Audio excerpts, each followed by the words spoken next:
જય માતાજી મિત્રો, જય માં મોગલ. તો સવારના વાગી ગયા 8 ને હું લઉં નાસ્તો. મિત્રો આ વ્યૂ ચેક કરો. આવો વ્યૂ છે ને અમારા ગામડામાં જ જોવા મળે છે અને આ છે આપણું ઘર. તો મારે જવાનું તો ગામમાં મારા પપ્પા માટે માવા લેવા, તો હું જાઉં છું ગામમાં.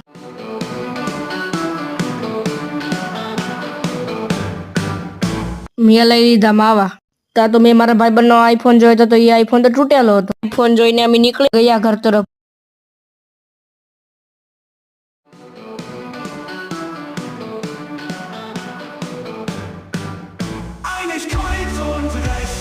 તો હવે અમે જઈએ છીએ ધોકડવા.